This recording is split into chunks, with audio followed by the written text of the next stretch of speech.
حضرت عمر کا زمانہ تھا، غسان کے بادشاہ نے کلمہ پڑھ لیا۔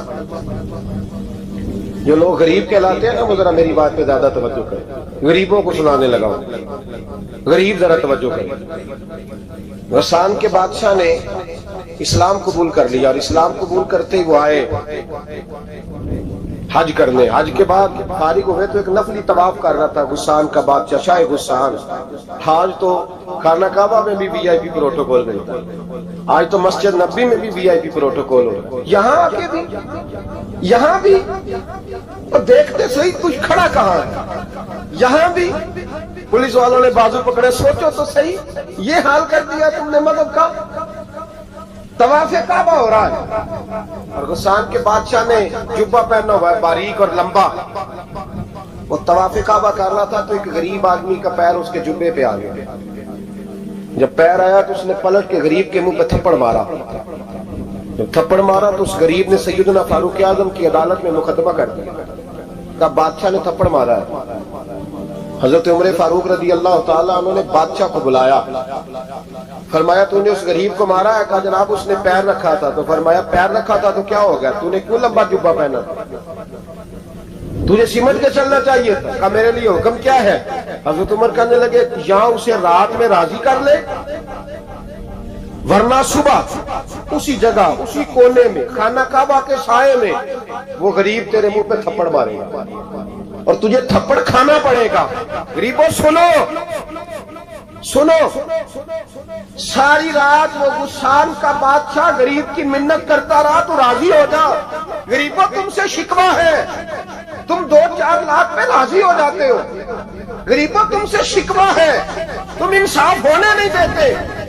غریبوں تم تھوڑی تھوڑی بات پہ مطمئن ہو جاتے ہو، تمہاری زیادتی ہے، تم نے ظلم پروان چڑھایا ہے۔ جب تم چودھری کے کہنے پر، ایم این اے کے کہنے پہ راضی ہو جاتے ہو، تم انصاف ہونے نہیں دیتے۔ ڈٹنا سیکھو، کھڑے ہونا سیکھو۔ جب اسے کہا نا راضی ہو جا، وہ غریب کہنے لگا میں راضی ہو جاؤں اور کل تو کسی اور کو بھی تھپڑ مارے؟ فرمایا جتنی تیرے پاس دولت ہے لا کے قدموں میں رکھ۔ ہم دولتوں کی پرواہ اس لیے نہیں کرتے کہ ہم نے محمد عربی کا چہرہ دیکھا ہوا ہے، اب میری نگاہوں میں جچتا نہیں کوئی، اس لیے کہ جیسے میرے محبوب ہے ویسا تم اثر لینا چھوڑ دو۔ تم اثر بڑا لیتے ہو، ہاں تمہارے اوپر چیزیں اثر انداز ہوتی ہیں، اس لیے انصاف نہیں ہوتا۔ ڈٹنا سیکھو، کھڑے ہونا سیکھو۔ جو بھائی ڈٹ جاتا ہے نا وہ بڑے کمال کر جایا کرتا ہے۔ ساری رات مناتا رہا۔ حضرت عمر سے کہنے لگا وہ نہیں مانتا، تو جناب عمر کہنے لگا پھر تیاری کر لیں، ہم بادشاہ نہیں دیکھیں گے، دولت نہیں دیکھیں گے، ہم رسول اللہ کا دین دیکھیں گے، ہم نبی پاک کا نظام دیکھیں گے۔ وہ بادشاہ رات کو دوڑ گیا، بھاگ گیا، جا کے عیسائی ہو گیا۔ لوگوں نے کہا اتنا قیمتی آدمی عمر نے ضائع کر دیا۔ فرمایا چپ کرو، میں نے کوئی چیز ضائع نہیں کی، میں نے تو اپنے رسول کا دین بچا لیا، کوئی شے ضائع نہیں ہوئی۔ عدل جب تک میں پھر کہوں گا، اس عدل کے نقصان میں ہر آدمی برابر کا شریک ہے۔ ہم عدل ہونے نہیں دیتے، ہم عدل قائم نہیں کرتے، ہمارا تقاضا ہی نہیں کہ عدل ہو، ہم اپنے آپ کو عدل کے لیے پیش ہی نہیں کرتے، مزاج ہی نہیں۔ لیکن شرط لیکن نا غریب آدمی ابو ایوب انصاری ماڑے بندے، اب تو پیر اور مولوی بھی گنجائش نہیں نہ دیتا کسی کو بولنے کی، تو سیاست دان تو اللہ ہی کی پناہ، وہ تو پتہ نہیں کس طرح سوتے ہیں رات کو، اللہ ہی جانتا ہے، پتہ نہیں کس طرح اپنے آپ کو مطمئن کر کے وہ زندگیاں گزار رہے ہیں، خدا ہی بہتر جانتا ہے۔ حضرت عمر فاروق جیسا دلیر اور جرری آدمی جمعہ پڑھانے مسجد میں داخل ہوئے تو جناب ابو ایوب انصاری دروازے پہ کھڑے ہو گئے، کہنے لگے عمر تیرے نوکر نہیں، ٹائم پہ آیا کر، بڑی دیر سے کھڑے ہیں۔ کیوں دیر سے آیا؟ بڑے جلالی تھے نا حضرت عمر، لیکن وہ جلالی اس وقت تھے جب کوئی ظلم کرتا تھا، اور ذات کے لیے جلالی نہیں تھے۔ کب وقت پہ آیا کر، کو ملازم نہیں تیرے۔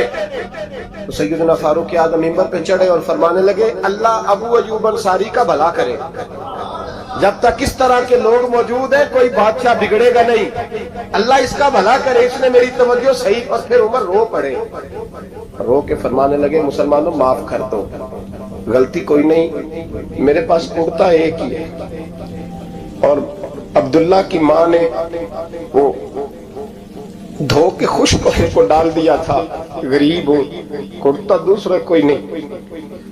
تو وہ ذرا نا خشک ہونے میں دے آ کے دیکھ لو ابھی بھی گیلا، مجھے معاف کر دو، میری غلطی نہیں ہے۔ صحابہ درد کے ساتھ رونے لگے اور کہنے لگے اللہ اس طرح کے حکمران ہمیشہ عطا کرتا رہے۔ میرے بھائی تو انصاف کا رنگ تو دے، ان تقاضوں کو سمجھنا۔ یہاں کسی کی جرت ہے بول سکے، طاقت ہے کسی کی، لیکن انہوں نے اپنے آپ کو پیش کیا، سامنے پیش کیا اپنے آپ لوگوں کے سامنے۔ دو مال غنیمت کی چادریں بانٹ رہی ہیں، سب کو ایک ایک ملی ہے۔ فاروق اعظم جمعہ پڑھانے آئے تو اسی چادر کا کرتا، اسی کی تامت، لوگ کھڑے ہو گئے، عمر بتا تو نے دو کیوں لی؟ یہ انصاف ہے، یہ عدل ہے، کیوں لی دو؟ حضرت عمر کہنے لگے میرا بیٹا جواب دے گا۔ عبداللہ بن عمر بولے، کہنے لگے ابا جی کے کپڑے بڑے پرانے ہو گئے تھے، میں نے اپنے حصے کی بھی اپنے ابا جی کو دے دی۔ دیکھیں نا یہ انصاف میرے نبی پاک نے کیا ہے، صحابہ نے سیکھا ہے۔ میں اور آپ تیار نہیں، ہم تیار نہیں انصاف کے لیے، ہمارا مزاج نہیں انصاف، ہمیں خود بہت سارا آگے پیش ہو کے رنگ دکھانا پڑے گا، اس کے لیے ہماری تیاری نہیں۔ اس لیے ہم حکمرانوں کو گالی دے کے چپ کر جاتے ہیں، اس لیے ہم وکیلوں کے کہتے ہیں بکتے بڑا ہیں، جج بکتے، یہ باتیں کر کے ہم خاموش، ہم پیش نہیں کر پا رہے۔ ابھی تک ہم اپنے آپ کو کھڑا نہیں کر پا رہے کہ ہم سے مطالبہ کرو انصاف کا، کھڑا نہیں۔ حضرت علی المرتضیٰ ایک جری انسان تھے، اور وہ علی تھے جن پر انسانیت رشک کرتی تھی، اور مولا علی وہ ہستی تھے کہ میرے مصطفیٰ کریم صلی اللہ تعالی علیہ وسلم نے فرمایا اس کے دیدار کو تو فرشتے بھی آیا کرتے ہیں، نہ بڑا آدمی۔ اور پھر امیر المومنین خلیفۃ المسلمین حضرت علی، خود مولا علی نے حضرت قاضی شریح کو قاضی بنایا، چیف جسٹس بنایا، اپنے ہاتھوں سے تعیناتی کی۔ حضرت مولا علی رضی اللہ تعالیٰ عنہ کی زرہ گم ہو گئی، کافی دیر گزر گئی تو ایک یہودی کے پاس وہ زرہ آپ کو نظر آئی۔ حضرت علی نے ڈائریکٹ اس سے چھین نہیں لیا، حالانکہ امیر المومنین تھے۔ ہمارے ہاں ڈنڈا بھی بڑا چلتا ہے نا، جو طاقتور ہوتا ہے وہ تو تھانے جاتا ہی نہیں، اس کو ضرورت نہیں، اس نے تو بندے رکھے ہوئے ہیں، اس کو تو پتہ ہے کام کیسے لینا ہے۔ لیکن حضرت علی نے آئینی رستہ اختیار کیا، قانونی رستہ۔ قاضی صاحب کی عدالت میں مقدمہ کیا کہ فلاں یہودی کے پاس میری زرہ ہے، اور وہ چوری ہو گئی تھی، گر گئی تھی، گم گئی تھی، مجھے دلائی جائے۔ قاضی صاحب نے بلا لیا یہودی کو، امیر المومنین بھی کٹہرے میں۔ قاضی صاحب کہنے لگے اس سے کہ زرہ تیری ہے؟